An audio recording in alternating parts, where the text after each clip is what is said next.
అదే RTV app వార్తల్ని క్షణాల్లో చదివే అవకాశం ఉంటుంది. ఒక న్యూస్ పేపర్, ఒక టెలివిజన్ ఛానల్ మీ చేతుల్లో ఎప్పుడూ ఉంటాయి. Congress party MLA Vivek sensation comments చేశారు.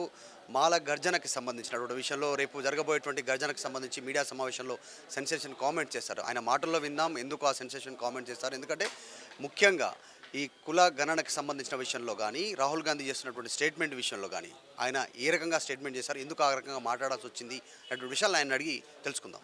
సార్, బీజేపీ క్లెయిమ్ చేస్తూ ఉంది, ఈ విభజన రాజకీయాలు చేస్తూ ఉంది కాంగ్రెస్ అనేటువంటిది. మీరు బీజేపీ లైన్లో మాట్లాడినట్టుగా కనిపించింది. ఇందాక మాట్లాడితే మాలలను మాదిగలను విభజించే ప్రయత్నం చేస్తూ ఉన్నారు, కుట్ర జరుగుతుందని. ఇటు చూస్తే రాష్ట్ర ప్రభుత్వమే కులగణన చేస్తూ ఉంది, ఎవరి సంఖ్య ఎంత ఉంది బయట చెప్తామంటారు. మీరు బీజేపీ లైన్ తీసుకున్నట్టుగా కనిపిస్తుంది. యాక్చువల్లీ ఈ బీజేపీ లైన్ అయితే అందరికీ తెలుసు. యూపీలో ఏం చేసినారు, ఇతర చోట్ల ఏం చేసినారు, అన్ని చోట్ల కూడా ఈ కులం అన్ని కులాలను స్ప్లిట్ చేసి ముందుకు వెళ్ళాలని అందరు ప్రయత్నం చేస్తున్నారు.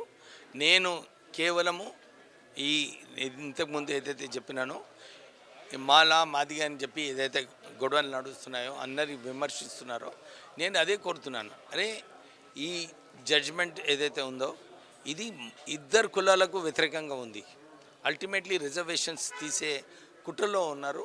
దీన్ని మనము కలిసి వ్యతిరేకించాలని చెప్పి మేము ప్రయత్నం చేస్తున్నాం. ఈ ప్రాసెస్లో అందరూ రాజకీయాలు ఆడుకుంటారు, వాళ్ళు ఇమేజ్ పెంచుకోవడానికి విమర్శలు చేస్తుంటారు. ఇది నడుస్తుంది. కానీ కోర్ ఇష్యూ ఏదైతే నేను అనలైజ్ చేశానో ఈ కోర్ ఇష్యూ ఇది ఉంది. దీన్ని మేము మేమందరం కూడా యునైటెడ్ ఉన్నాము. ఇప్పటివరకు లేరు మాలలందరూ కూడా, వాళ్ళందరినీ యునైటెడ్ చేసి ఓ సెల్ఫ్ రెస్పెక్ట్ ఏదైతే మాలాస్కి దొరకాలో అది తీసుకురావడానికి నేను ప్రయత్నం. సంఖ్య విషయంలో మీరు డిఫర్ అవుతూ ఉన్నారు. మాలలు కూడా చాలామంది ఉన్నారు తెలంగాణలో. 30 lakhs అనేటువంటి క్లెయిమ్ చేస్తూ ఉన్నారు. మా దానికంటే మాదిగలు ఎక్కువ ఉన్నారని వాళ్ళు క్లెయిమ్ చేస్తూ ఉన్నారు.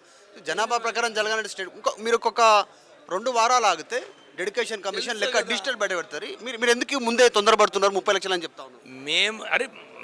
మాకు అనిపిస్తుంది మేము 30 లక్షల్లో ఉన్నామని మేము చెప్తున్నాము. కరెక్ట్ ఫిగర్స్ వచ్చినప్పుడు కరెక్ట్ ఫిగర్సే ఉంటుంది. So we're waiting for that. మేము ఇప్పుడు మీరు 1971 సెన్సస్ చూసుకుంటే మాదిగాస్ ఏదైతే పాపులేషన్ ఫిగర్స్ ఉన్నాయో దాన్ని ఎక్స్ట్రాపోలేట్ నేను ఉట్టినే గాలిలో మాట్లాడతలేను. నేను 1991 సెన్సస్ దాని ప్రకారంగా పాపులేషన్ గ్రోత్ ఎక్స్ప్లోరేషన్ చేసిన తర్వాత మాది 30 లక్షలు అనిపిస్తుంది. మనకు సెన్సస్ అయిన తర్వాత ఎస్సీ వర్గీకరణ తర్వాత ఏంటి మీ స్టాండ్ ఏంటి? వచ్చి చాండోలు అవుతుంది, అసెంబ్లీలో చెప్పారు, సీఎంకు పాలాభిషేకాలు చేసిరు, వర్గీకరణ అమలు చేస్తామని చెప్పి ఇక్కడ ఉన్నటువంటి ప్రభుత్వ ఉద్యోగాలు కానీ అన్నింటిలో ఇంప్లిమెంట్ చేస్తామన్నారు. ఇంప్లిమెంట్ జరగట్లేదు, కాస్త లేట్ అవుతా ఉంది, దీని గురించి చర్చ జరుగుతూ ఉంది. ఈ మూమెంట్లో మీ స్టేట్మెంట్ అసలు ఏం డిఫరెన్స్ ఏంటి?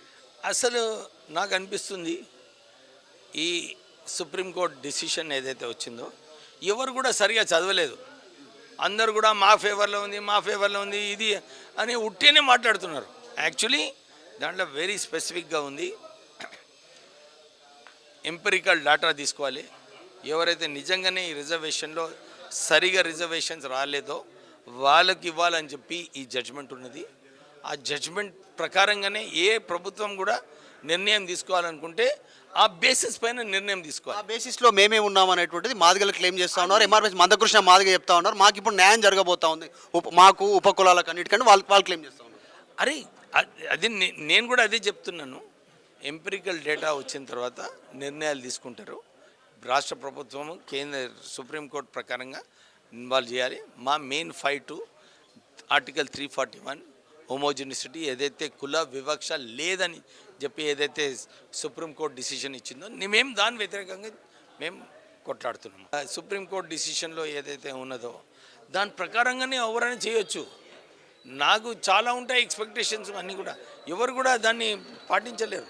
ఏది కరెక్టో, ఏది లా ఆఫ్ ద ల్యాండ్ ఆ రోజు ఉంటుందో అదే దాని ప్రకారంగానే పోవాలి. నిజంగానే కుల వివక్ష ఉంది, దాంట్లో ఎలాంటి డౌట్ లేదు. నిజంగా దేశవ్యాప్తంగా ఉంది, ఒక రాష్ట్రంలో ఒక ప్రాంతంలో అని కాదు. ఎస్సీ ఎస్టీ బీసీలలో కూడా కుల వివక్ష ఉంది. కొన్ని కులాలకు కొంతవరకు అవకాశం దక్కుతుంది రాజకీయంగా వేరే పరంగా, కానీ నిజంగానే కుల వివక్ష దాంట్లో ఎలాంటి డౌట్ లేదు. కానీ రాహుల్ గాంధీ చెప్పినటువంటి స్టేట్మెంట్ జిత్తే ఇచ్చేదారి ఉత్తే భాగదారి, ఎంతమంది ఉంటే అంత అవకాశాలు అనేటువంటిది the clear statement from your AICC. So దాన్ని మీరు డిఫర్ చేసే విధానం లాగా మాట్లాడుతున్నాడు. మీరు తప్పు. మీరు ఉట్టినే నాకు రాహుల్ గాంధీ స్టేట్మెంట్ వ్యతిరేకంగా పోతున్నారని మీరు ప్రశ్న వేస్తున్నారు. మీ ప్రశ్న తప్పు. నేను ఇంతకుముందు కూడా చెప్పినాను, మాలలు కేవలం 20% ఉన్నారని చెప్పి బయట ప్రచారం చేసుకున్నారు. ఇది సరైన ప్రచారం కాదు. మాది కూడా సంఖ్య పెద్దగా ఉన్నదని మేము దాని గురించి మాట్లాడుతున్నాం. మేము ఎందుకు సరిగా సెన్సస్ చేయమంటున్నాము? మా స్ట్రెంగ్త్ ఎంత ఉన్నదో అప్పుడు తెలుస్తుంది. దాని తర్వాత మనం చర్చించుకుందాం.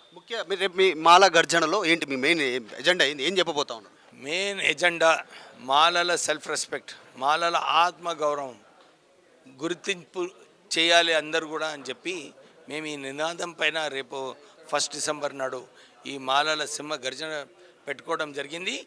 ఏదైతే తప్పుడు ప్రచారము మాలల గురించి చేస్తున్నారో దాని వ్యతిరేకంగా కూడా ఆ తప్పుడు ప్రచారంని పక్కకు పెట్టి సరైన ఏది ఉన్నాయో ఫ్యాక్ట్స్ అది మేము డిమాండ్స్ మీరు ఆత్మగౌరవం డిమాండ్స్ అన్నీ కూడా ప్రిపేర్ చేస్తున్నాము.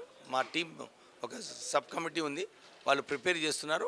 1 డిసెంబర్ నాడు మేము అక్కడ డిక్లేర్ చేస్తాం. రైట్, ఇది ఎమ్మెల్యే వివేక్ గారితో ఫేస్ టు ఫేస్. నేను Madhu Malkedikar, RTV video journalist విజయ్తో. మరిన్ని వీడియోస్ కోసం ఛానల్ ని సబ్స్క్రైబ్ చేయండి. లేటెస్ట్ అప్డేట్స్ కోసం వాట్సాప్ ఛానల్ ని ఫాలో అవ్వండి. అండ్ లింక్ డిస్క్రిప్షన్ లో ఉంది.